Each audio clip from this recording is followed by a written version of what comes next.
కమ్మటి తెలుగు కథలకు స్వాగతం. ఈరోజు మనం చెప్పుకోబోయే కథ అక్షయ తృతీయ. కథ మొదలు పెడదాం. ఆ రోజు అక్షయ తృతీయ. ఆ రోజు చిన్న మెత్తు బంగారం కొన్నా ఎన్నో శుభాలు జరుగుతాయని, ఏడాదంతా అలా బంగారం కొంటూనే ఉంటామని నమ్మి జనాలు బంగారం దుకాణాల్ని కిక్కిరిసిపోయేలా చేసే రోజు అది.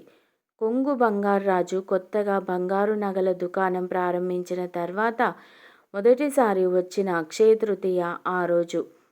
షోక్గా ఉంటుందని తన దుకాణానికి ఇంగ్లీష్లో తన పేరుతో కేబీఆర్ జ్యువెలర్స్ అని పెట్టుకున్నాడు. అక్షయ తృతీయ నాడు అమ్మకాలు జోరుగా సాగాలంటే ఆ రోజు న్యూస్ పేపర్లలో పూర్తి పేజీ ప్రకటన ఇవ్వమని ఎవరో సలహా ఇవ్వడంతో ఆ రోజు వచ్చే దినపత్రికలు అన్నింటిలో మొదటి పేజీలో వచ్చేలా పూర్తి పేజీ ప్రకటన ఇచ్చాడు కొన్ని లక్షల రూపాయల ఖర్చు పెట్టి బంగార్రాజు. ఉదయాన్నే ఆ పేపర్లు అన్నీ ముందేసుకొని పెద్ద పెద్ద అక్షరాల్లో వచ్చిన తన కేబీఆర్ జ్యువెలర్స్ ప్రకటన చూసుకొని మురిసిపోతున్నాడు బంగార్రాజు. అలా ఆ పేపర్లు తిరిగేస్తుంటే లోపలి పేజీలో ఎక్కడో ఒక చోట పావు పేజీ విస్తీర్ణంలో పైడిరాజు జ్యువెలర్స్ దుకాణం ప్రకటన కనిపించింది చిన్న అక్షరాల్లో. తను షాపు పెట్టిన 2 నెలల తర్వాత తన షాప్కి ఎదురుగా రోడ్డుకి అవతల పైడిరాజు బంగారు నగల దుకాణం పెట్టాడు. ఆ పైడిరాజు జ్యువెలర్స్ వ్యాపార ప్రకటనే బంగార్రాజు చూసింది. డబ్బులు తక్కువ అవుతాయని పైడిరాజు అలా లోపలి పేజీలో పావు పేజీ ప్రకటన ఇచ్చాడని తెలిసి నవ్వుకున్నాడు. అంత లోపలి పేజీలో వేయించుకున్న ప్రకటన ఎవరు చూస్తారు, ఎవరు వస్తారు దుకాణానికి అని అనుకున్నాడు కూడా మనసులోనే. దానికి తోడు పైడిరాజు జ్యువెలర్స్ పేరు ఏమైనా ఆకర్షణీయంగా ఉందా అనుకుంటూ మళ్ళీ నవ్వుకున్నాడు బంగార్రాజు. త్వరగా అన్ని పనుల్ని ముగించుకొని 9:30 కల్లా మెయిన్ రోడ్లో ఉన్న తన కేబీఆర్ జ్యువెలరీ దుకాణానికి చేరుకున్నాడు. అప్పటికే దుకాణంలో పనిచేసే సేల్స్మెన్, మిగతా వర్కర్స్ అందరూ షాప్ దగ్గరికి వచ్చేసి ఉన్నారు. దుకాణం తెరిచి శుభ్రం చేసుకొని 10 అయ్యేసరికి సేల్స్మెన్ అందరూ తమ తమ కౌంటర్స్ దగ్గరకు చేరిపోయి కస్టమర్స్ రాక కోసం ఎదురు చూడసాగారు. వాళ్ళ వెనుక ఉన్న అద్దాల షోకేసుల్లో అనేక రకాల బంగారు ఆభరణాలు తలతలా మెరిసిపోతున్నాయి. ఈ రోజు కోసమే అనేక రకాల డిజైన్లలో ఆభరణాలు తయారు చేయించాడు బంగార్రాజు. సమయం గడుస్తోంది. 10:30 అయింది. ఆ సరికి కొనుగోలుదారులతో దుకాణం కిక్కిరిసిపోయి ఉంటుందని ఆశించిన బంగార్రాజు కొంచెం నిరాశపడ్డాడు. అప్పటికి తన దుకాణంలో ఒక్క కస్టమర్ కూడా అడుగు పెట్టలేదు.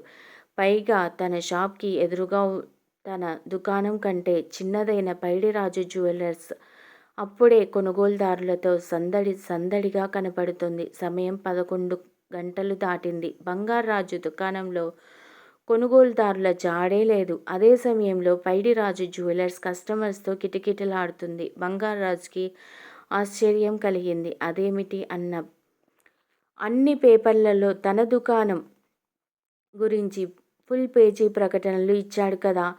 తమ దుకాణంలో లభించే ఆభరణాల రంగుల ఫోటోలతో సహా, పైగా ప్రతి ఆభరణం కొనుగోలు పైన ఆకర్షణీయమైన డిస్కౌంట్ కూడా లభిస్తుందని పెద్ద పెద్ద అక్షరాల్లో రాయించాడు కూడా. తన ప్రకటనలో పావువంతు అది న్యూస్ పేపర్ లోపలి పేజీలో ఎక్కడో ప్రకటన ఇచ్చిన పైడిరాజు జ్యువెలర్స్ కొనుగోలుదారులతో కిటకిటలాడుతూ ఉండడం మరింత ఆశ్చర్యం కలిగించింది బంగార్రాజుకి. 12 గంటలైన బంగార్రాజు దుకాణంలో ఒకటి అరా కస్టమర్స్ తప్ప కిటకిటలేదు. ఆ వచ్చిన వాళ్ళల్లో కూడా కొందరు షాప్లోని నగలు పరికించి మరీ కొనే ఉద్దేశం లేనట్టు అవి అక్కడే పడేసి షాపు దిగి రోడ్డు దాటి అప్పటికే జనంతో నిండిపోయి ఉన్న పైడిరాజు షాప్లోకి దూరడం మరీ కంటకింపుగా ఉంది.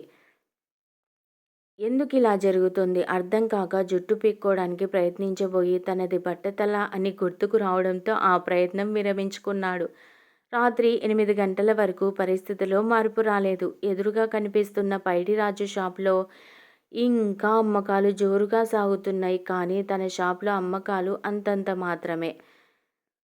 అన్ని లక్షలు ధారపోసి ప్రతి న్యూస్ పేపర్లో ఇచ్చిన ప్రకటనల ఖర్చు వృధా అయిపోయిందే.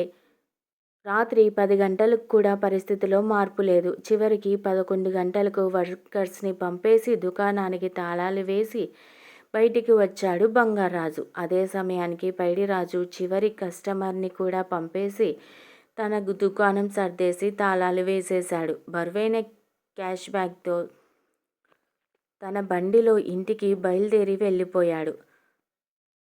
బంగార్రాజు ఓ భారమైన నిట్టూర్పు విడిచి తను కూడా ఇంటికి బయలుదేరాడు. ఇంటికి చేరిన వెంటనే బంగార్రాజు తన బావమరిది రత్నాకర్‌కి ఫోన్ చేసి పరిస్థితి వివరించి చెప్పాడు.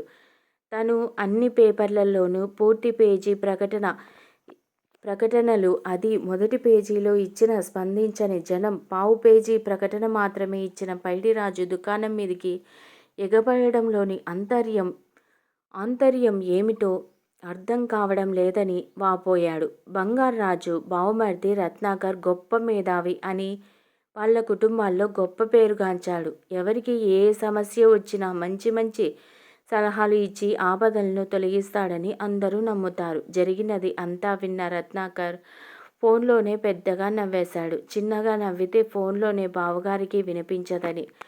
ఆ నవ్వేంట్రా, అసలే చికాకులో ఉన్నాడేమో, మరింత చిరాగ్గా అన్నాడు బంగార్రాజు. న్యూస్ పేపర్లలో పూర్తి పేజీ ప్రకటనలు ఇవ్వడమే నువ్వు చేసిన అతిపెద్ద తప్పు బావ, తాపీగా చెప్పాడు. అదేమిటి, ఫుల్ పేజీ ప్రకటనలు ఇచ్చిన మన షాపుకి రాకుండా పావు పేజీ ప్రకటన ఇచ్చిన పైడిరాజు షాపు జనంతో కిక్కిరిసిపోవడం ఏమిటో నాకు అర్థం కావడం లేదురా, బాధగా అన్నాడు. అదే అందరూ చేసే తప్పు బావా. నిజం చెప్పాలంటే మొదటి పేజీలో ఫుల్ పేజీ ప్రకటన ఇచ్చామని గొప్పగా చెప్పుకుంటారు. కానీ ఫుల్ పేజీ ప్రకటన అది మొదటి పేజీలో ఇస్తే దాన్ని ఎవరూ చూడరు, చదవరు, పట్టించుకోరు. ఎందుకంటే ఆ పేజీలో ఏ వార్త కూడా ఉండదు కదా. అందుకే దానివైపు దృష్టి కూడా పెట్టకుండా గబగబా లోపల వార్తలు ఉన్న పేజీల్లోకి వెళ్ళిపోయి హెడ్లైన్స్ ఏమిటా అన్న కుతూహలంతో ముందు అవే చూస్తారు. పేపర్ అంతా ఒకసారి చదివేసిన తర్వాత మళ్ళీ మరోసారి పేపర్ తిరిగేసి ప్రకటనలు చూసేంత ఓపిక, సమయం ఎవరి దగ్గర ఉండవు బావా, వివరంగా చెప్పాడు రత్నాకర్. మరి చిన్న ప్రకటనల సంఖ్యతో అది అడిగాడు బంగార్రాజు. అదే చెప్పబోతున్నాను బావా. పైడిరాజు పావు పేజీ ప్రకటనే ఇచ్చాడు కదా, అంటే ఆ పేజీలో ఇంకా 3 వంతుల చోట్ల వార్తలే ఉంటాయి కదా. ఆ వార్తలు చదువుతున్నప్పుడు మధ్య మధ్యలోనో అనుకోకుండానే పేపర్ చదివే వాళ్ళ దృష్టి ఆ ప్రకటన మీద వద్దన్నా పడుతుంది. అలా ప్రకటనకు ప్రాధాన్యత ఏర్పడుతుంది. బంగారం కొనాలనుకున్న వాళ్ళు కనిపించిన ఆ ప్రకటన చదివి ఆ షాప్ ఎక్కడ ఉందో అడ్రస్ చూసి తెలుసుకుని తిన్నగా అక్కడికే వెళ్ళి బంగారం కొంటారన్న మాట చెప్పాడు రత్నాకర్ మరింత వివరంగా. బంగారాజు శ్రద్ధగా వింటున్నాడు బావమరిది మాటలు. నువ్వు కూడా చిన్న ప్రకటన ఇచ్చి ఉంటే కొందరైనా ఆ ప్రకటన చదివేవారు. అక్కడ కొట్టింది బావా అసలు దెబ్బ. నువ్వు ముందే నన్ను అడిగి ఉంటే ఫుల్ పేజీ ప్రకటన అసలు ఇవ్వవద్దనే చెప్పేవాడిని, చెప్పాడు రత్నాకర్. తను చేసిన తప్పేమిటో ఇప్పుడు పూర్తిగా అర్థమైంది బంగార్రాజుకి. ఆ తర్వాత మరెన్నడూ బంగార్రాజు ఫుల్ పేజీ ప్రకటన ఇవ్వలేదని ప్రత్యేకంగా చెప్పనవసరం లేదు కదా. ఆ తర్వాత బావమరిది సలహా సంప్రదింపులతో తన వ్యాపారాన్ని 3 ఉంగరాలు 6 వడ్డాణాలుగా అభివృద్ధి చేసుకున్నాడు కొంగు బంగార్రాజు. ఈ కథ మీకు నచ్చినట్లయితే ప్లీజ్ లైక్ చేయండి, షేర్ చేయండి. కమ్మటి తెలుగు కథల ఛానల్ను సబ్స్క్రైబ్ చేయండి. Thank you very much.